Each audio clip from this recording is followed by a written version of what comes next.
Hey there riders, Moto Journo Kris here today. Let's talk really quickly about whether you want to buy an adventure motorcycle as your first motorcycle. Now actually, while it may seem a little bit of a strange statement, the adventure motorcycles and their ongoing popularity in recent years I think is simply because these are, generally speaking, the best all-round motorcycles. Now they do trade off some of those advantages in other areas. However, the fact that you can ride one of these and do some light off-roading, we're talking about a 390 KTM adventure here, but there's plenty of other options. There's, the new CF Moto 450 MT, there's the Versys 300X, lots and lots of really good options that you can consider. And as I said, while you are trading off in some areas, you're generally speaking getting a highly flexible machine, which will do everything. It'll do a little bit of light off-road, it'll do your road duties easily, it'll do freeways quite easily as well. It's generally fairly comfortable, unlike something like a dual sport where you're even taller and less comfortable.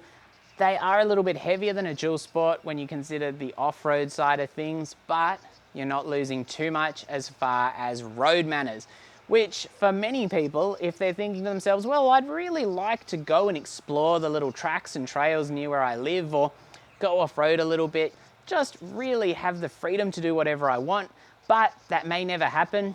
The adventure bike is a really good proposition because generally speaking, you're not trading off a huge amount for that little bit of off-road capability, where on something like a dual sport, you trade off a lot more of your road riding capabilities and your comfort and your performance and power to get the better off-road cred. So talking about the downsides to an adventure bike, generally speaking, if you're a new rider, probably the main one is that adventure bikes have a longer travel suspension, so they're more easily able to handle off-road riding and the much rougher conditions. And as a result, they have a taller seat height. That is the main disadvantage, I would say, in my mind, because for some riders, they're shorter and getting a foot down to the ground is a little bit more difficult. The 390 Adventure, I think off the top of my head, 845mm seat height, and that does make it a little bit tall for some riders. This has the 825mm seat height due to the lowering kit, which you can buy. It'll set you back about 550 bucks Australian. And that does bring the seat down and make it much more manageable, but it's always going to be a taller machine. You will never trade that off fully because the more you bring the bike down, the less travel suspension you get. And as a result, generally the harsher the suspension gets, particularly in the off-road conditions where you want that longer travel and you want more ground clearance under the bike so that you're not bottoming out every time you go over something. So that's very much worth keeping in mind. Other little features, particularly if we're looking at a bike like this, you've got a bit of wind protection, you've got some hand guards. Hand guards you're probably going to replace with something with a proper aluminium kind of spine in it for much greater protection. You're probably going to invest in some crash protection as well. Whether you put any luggage on or anything like that is probably a little bit more of a personal choice, but you'll probably also want some protection. That's plastic, you're going to want to replace that with something a little bit harder and heavier and capable of taking bigger hits to protect your engine. But apart from that, these are a really good option.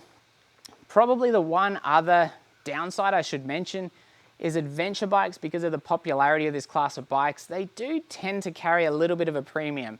Now that's in comparison to the naked bike versions they're so often based on, and in a lot of cases you're getting extras on these bikes, like you're getting the long travel suspension, you're getting more bodywork, maybe a bigger tank.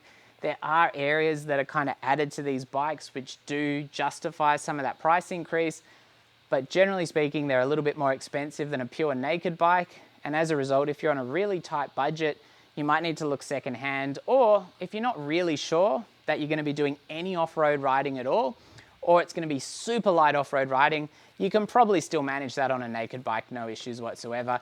So just keep that in mind. A little bit more expensive, taller seat height, but one of the most flexible and popular motorcycle options available at this point in time. And the beginner options are really good machines as well. If you've got any questions at all, let me know down below in the comments. As always, stay safe out there and thanks for watching.